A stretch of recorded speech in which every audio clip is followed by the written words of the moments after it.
Tech Week, also known as Heck Week, also known as You Know What Week, is among the most stressful parts of an entire show production process. Probably the most stressful, let's face it. And especially in educational theater, students are still going to have tests and they're still going to have essays due, and life goes on. And you, as the teacher, if you're a full time, are still going to be planning for classes and grading and all of these things. So, how do we do all of the things that are required for Tech Week and the sometimes late rehearsals and all of these things that are so tiring and keep everyone's sanity and have an amazing show where not everyone is super sick by the end of the week? In this video, I'm going to share the top 5 strategies that I have figured out over the years that have really helped with everyone's sanity. And I'm going to do some rapid fire bonus tips at the end for you as well. If you're new here, I am Katie, the founder of Much Ado About Drama, all things drama and theater related for theater teachers and student actors. Go ahead and subscribe so you never miss a video. Drama teachers, I also have a free drama classroom toolkit linked in the description. This has goal setting for the year, ideas, checklists, just things that are going to help you get going on the right foot or stay on the right track if you're already into your school year.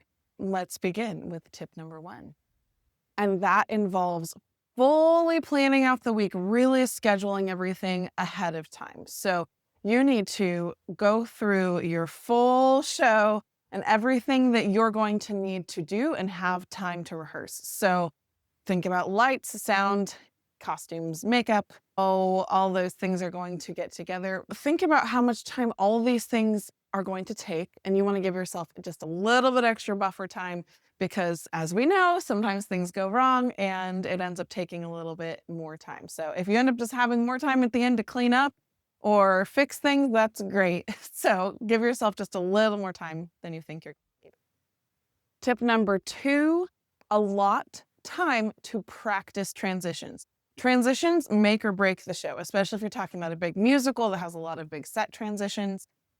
Sometimes we're so focused on the singing, the dancing, how all those things are coming together that the actual time to practice the transitions kind of falls by the wayside. And then we get to the point where we're in Tech Week and we're like, oh man, this is taking way longer to do these and practice them than I thought.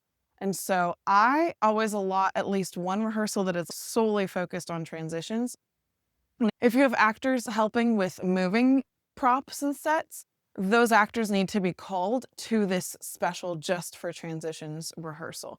So whoever your crew is who's going to be doing it, as well as any actors who are going to be helping, should be at this specific rehearsal that is just focused on the elements of transitioning.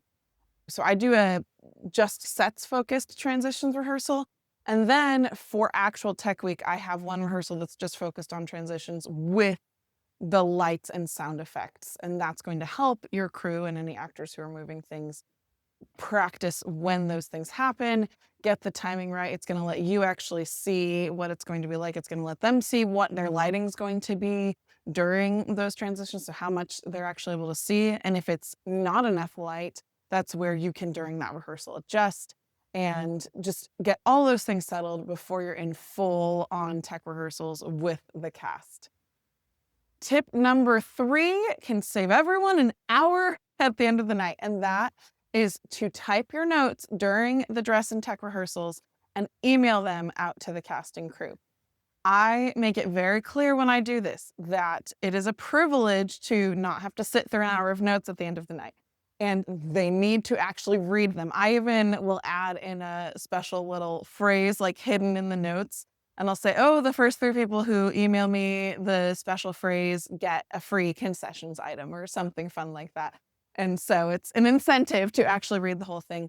But I say read and heed the notes. So you have to show me that you actually read the notes by fixing it the next day. So if it's a crew thing, something on a prop was messed up or whatever, during the start of our dress rehearsal the next day, the crew should have read the notes and they're fixing it. And then the cast is obviously showing because they will actually do the thing during the run the next day. And I find that it really does work well and it saves everyone an hour at the end of the night. And let's face it, we're so tired already. So it's great. Anytime we can save is good for everyone. And Sometimes there's typos in that email, and it's okay. I tell them I am typing this while the dress rehearsal is going on, and then I basically send it fairly unedited, and it is what it is, but they know what I mean, and it's all good. Tip number 4 is when you're scheduling, choose just one day to be the long tech day. So this was always Saturdays for me at the school that I've been at for the past 4 years.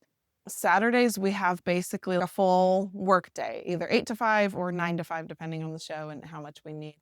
And I would do it a little bit differently depending on the show. Sometimes I would have the first half up through lunchtime just be the tech crew and those who are doing the transitions to come practice those, and then have the cast come later in the day. Or depending on the show, if I had already had that other rehearsal maybe on Friday for the tech and transitions to practice, I would do a tech cue to cue in the morning and then a full dress rehearsal in the afternoon. So it just depends on the show. It depends on the schedule for the rest of the week. But having one day that everyone's just there and knows, yep, we're giving up our Saturday. We're here. We're in this together. And there's no other things going on. There's no school going on. It just helps to have that one day of longer time. And then Sundays would always be a rest day. So we would not do a Saturday and a Sunday. We would just have the one long down Saturday, and then Sunday there's nothing theater related going on. So everyone gets a little break. Tip number 5 is keep everyone fed food. I would have different ways that I tried this. There was where I just had people bringing their own dinners, and then you could order dinner for $10 or whatever. We had Panera boxes come, and that became a lot to keep track of. So I ended up shifting to more of a potluck style where it counted as one of the parent volunteer things that they could bring in a dish for a meal. And I had really clear guidelines for what is included in the meals. It was always grab and go kinds of things like chip bags, ready-made sandwiches, pizza was fine, but anything that's not very messy that you can just grab and go.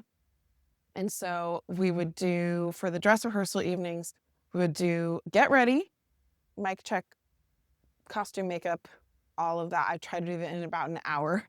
So it's a short time, especially with the warm up and everything. We do get ready, act 1, dinner, act 2. And so act 2, we would usually be done around 7:30 p.m. And then I would say that the rehearsal goes till 8 so that we're giving ourselves time to clean up and everything. And then everyone's home and already fed when they're leaving around 8 o'clock in our case. I know different schools have different times of day you get out, so your timeline might look a little bit different. But if you get everyone fed, that is going to make for happy campers. And you can even, it usually wasn't that big a deal with costumes to just, they have a half an hour. So they get out of costume, they have underclothes, they eat, and then get back into costume. But if you're worried about the timeline with costumes and you feel comfortable doing this, you can also do big aprons and have everyone, especially because you're instructing to have non-messy food. So you could have big aprons and non-messy food and just let everyone eat that way. That is up to you as a director. I usually just said, get out of costume, get back into costume, and we were always on time, even just the half an hour dinner break. Rapid fire bonus tips. If you can give your students a night off, it does help with rest. It helps with keeping up with homework, all of those things. So I know it's hard to give up that night in the midst of the show. We had the luxury of field trip preview performance on Thursday mornings. So then Thursday evenings, we were always able to get off before our opening night on Friday. So if you have something like that where you're able to give everyone a little breather, that can help. Parent volunteers, figure out what your needs are for parent volunteers, have some kind of requirement for parent volunteers. They can be very helpful. And something, if you have especially very academically rigorous school, some kind of mandatory study hall, mandatory homework time that you fit in maybe half an hour before the rehearsal begins or on a certain day, maybe on that rest day, they're coming in and doing it, they're getting that homework time done. Always helpful. I hope that all or at least some of these tips help give you some ideas for how to have a more peaceful as it can be, tech week for your next show. Happy directing, happy teaching, and break a leg.